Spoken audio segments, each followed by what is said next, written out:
संसार में बहुत सी अनहोनी बातें ऐसी होती हैं जो मनुष्य की समझ में नहीं आती। अकस्मात एक दिन कोई भूकंप आता है जो मनुष्य के जीवन को उथल पुथल कर देता है। ऐसे समय किसी दूसरे को दोष नहीं देना चाहिए, उसे दैववश मानकर, अपना प्रारब्ध मानकर स्वीकार कर लेना चाहिए। आज जो हो रहा है वो होनी करा रही है। ये विधना है जिसने माता कैकई जैसी स्नेहमयी और पुण्यशीला स्त्री को ऐसी बुद्धि दे दी है। कभी कभी आंखों से देखा हुआ भी सत्य नहीं होता।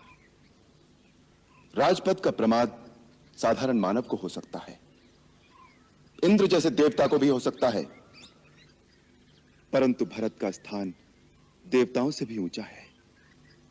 वो एक महामानव के रूप में महानता की परिसीमा है। जिस प्रकार खटाई की एक बूंद से क्षीर सागर का दूध नहीं फट सकता, उसी प्रकार अयोध्या तो क्या, त्रिलोक का राज्य भी भरत को दे दिया जाए तो भी उसे राजमत नहीं हो सकता। मैया अपने पुत्र से अपनी ममता का मोल मांगने आई हैं?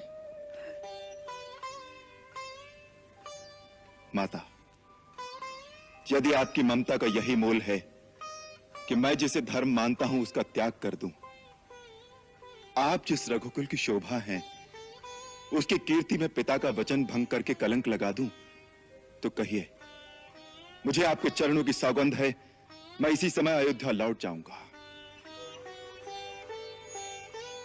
परंतु फिर मेरा जीवन रण से भागे किसी कायर की भांति एक तिरस्कारपूर्ण अस्तित्व, एक श्राप बनकर रह जाएगा। पिता और पुत्र का नाता प्रजा के मतामत से निर्धारित नहीं होता। इसी प्रकार भाई और भाई के बीच फैसले तलवार से नहीं किए जाते। भरत को मारकर जिस राज्य की तुम कल्पना कर रहे हो, तनिक सोचो कि उसका परिणाम क्या होगा।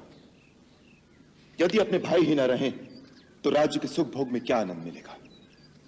यदि मेरे सुख में तुम तीनों भाइयों का भाग ना हो तो वो सुख मेरे लिए विष के समान है। जो उचित और अनुचित का भली भांति विचार किए बिना किसी काम को जल्दी में करते हैं वो पीछे पछताते हैं। मुझे तुम्हारी वीरता पर और तुम्हारे पराक्रम पर किंचित भी संदेह नहीं है।